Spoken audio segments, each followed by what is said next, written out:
Substance abuse and access to care in pregnancy.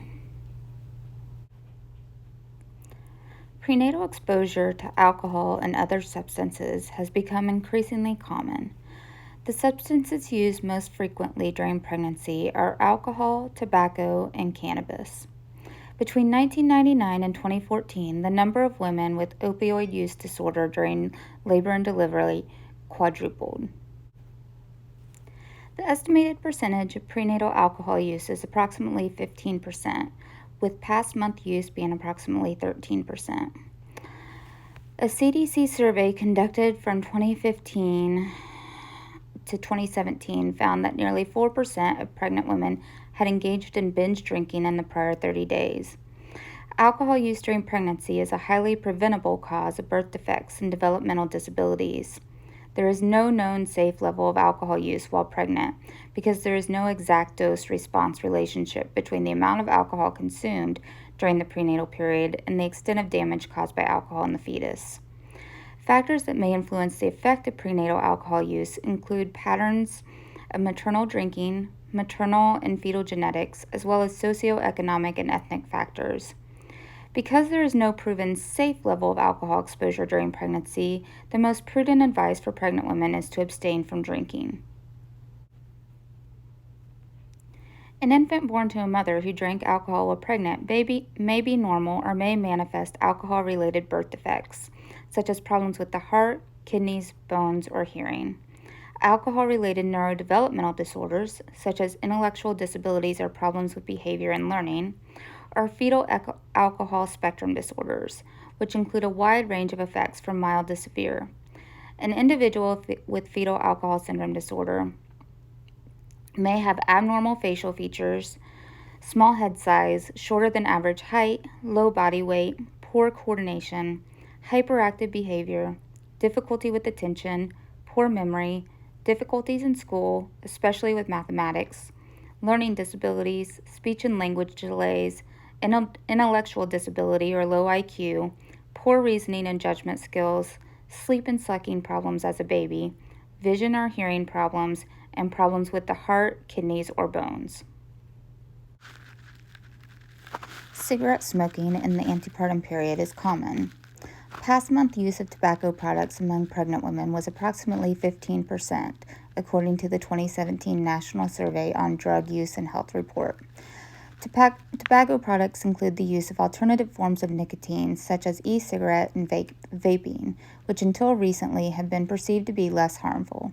However, the Center for Disease Control and Prevention has issued interim guidance that electronic cigarette products should never be used by pregnant women or adults who do not currently use tobacco products, as it investigates the more than 200 cases of severe pulmonary disease associated with their use.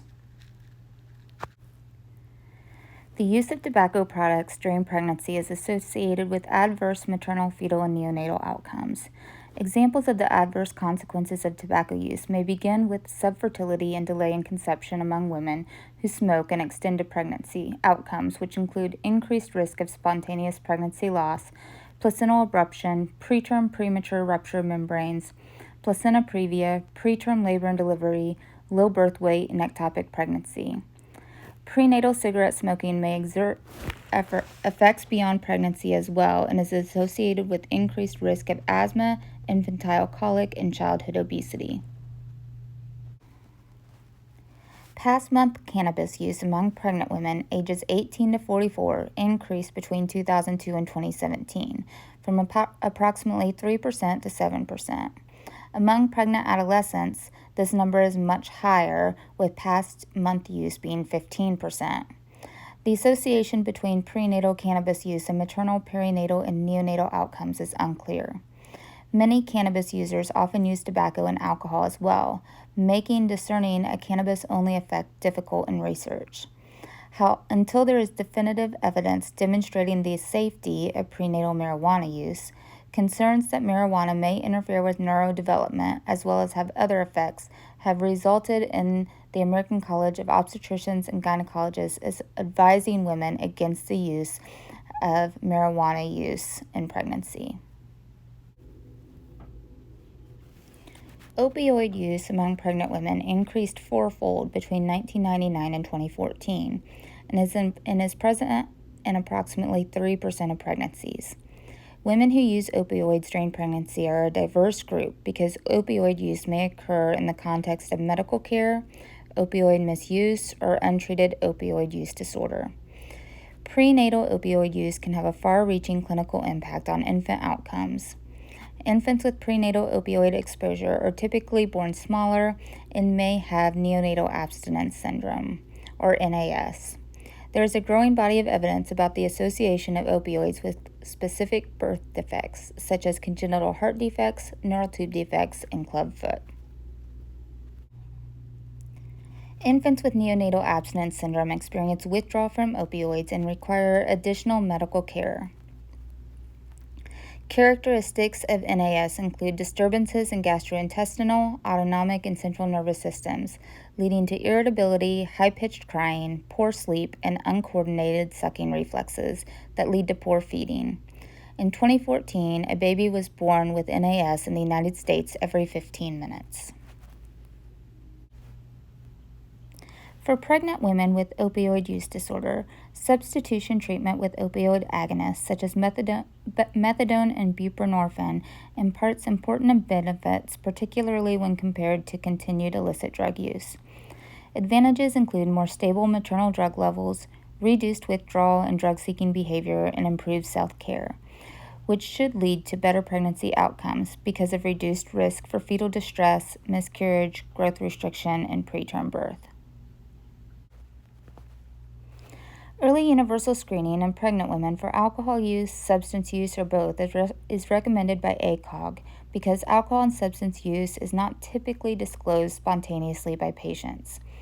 ACOG recommends clinicians use validated questionnaires or have a conversation with patients, but does not endorse using routine urine toxicology tests. Pregnant women with substance use disorder are at increased risk for adverse health and social outcomes, making early identification crucial. Because substance use is substantially underreported, even among women who participate regularly in urine drug screens, use of validated questionnaires to identify prenatal alcohol and substance use has been recommended. One of the primary barriers to early screening includes the punitive consequences stemming from state laws regarding prenatal substance use, which can result in patients not wanting to disclose and physicians not wanting to learn about their patients' behaviors. Hence, in addition to patients' previous fears about stigmatization because of use, disclosure could now pose a legal risk. An example of a punitive policy includes treating substance use during pregnancy as child abuse or neglect. The association between states with punitive or reporting policies related to substance use in pregnancy and rates of NAS were recently evaluated in a study of 4,567,963 births from 8 U.S. states in varying years between 2003 and 2014. States without punitive or reporting policies were compared with states that had such policies, before and after policy enactment. The main outcome measure was the rate of neonatal abstinence syndrome. States that criminalized substance use during pregnancy, for example, grounds for civil commitment, child abuse, or neglect, had significantly higher rates of NAS in the first full year after an enactment and more than 1 full year after enactment. So what are barriers to treatment for substance abuse in pregnancy? Barriers include childcare needs, lack of insurance, time, transportation, and financial constraints. Traditionally, many treatment programs require extended stays and do not offer childcare assistance. Furthermore, many treatment options are limited to private insurance holders and do not provide transportation assistance. Lastly, many standalone mental health treatment providers will not accept pregnant users into treatment due to liability concerns. Thus, the availability of substance use treatment for pregnant women is both limited and at times inaccessible for those with constrained resources. The following are key considerations for improving access to substance abuse treatment in pregnancy. Provide community-based supports to meet the unique needs of women with substance abuse disorder. Because women are often the primary caregivers of their children, facilitating access to community supports enables parenting women to fully engage in treatment. For example, providing childcare in residential and outpatient settings alleviates some of the challenges of parenting while in treatment. Other supports, such as housing for the entire family, family strengthening programs, and employment services, can also empower women as caregivers and give them skills and tools that will contribute to the overall health and well-being of their families. Implement workforce and other strategies that increase access to substance abuse disorder care in rural areas. To ensure access to care for pregnant and parenting women, states are exploring ways to strengthen the provider workforce in rural communities by implementing changes to provider licensing, leveraging peer support specialists, and expanding access through telehealth. They are also incorporating transportation benefits into their substance abuse disorder programming by providing shuttle services or covering the cost of public transportation or ride-sharing services. Educate providers and patients to reduce stigma associated with pregnant and parenting women across substance abuse disorder treatment. Coordinate and align healthcare and child welfare policies. States recognize the importance of benefits of keeping families together for both children and their parents. Through cross-system collaboration, states can work to ensure that their policies are consistent in approaches to care and standards for treatment, and promoting coordination between providers and child welfare professionals to improve outcomes for women and children. Finally, involve parenting women who are in long-term recovery in the design and implementation of substance use disorder policies and programs. Parenting women in long-term recovery can provide valuable insights into how to structure programs to effectively meet the needs of pregnant and parenting women with substance abuse disorder and engage women in treatment based on their lived experience. Additionally, states can train women in recovery as peer support specialists. In this capacity, women in recovery can help others with substance use disorder navigate substance use disorder services and community supports, as well as help keep them engaged in treatment.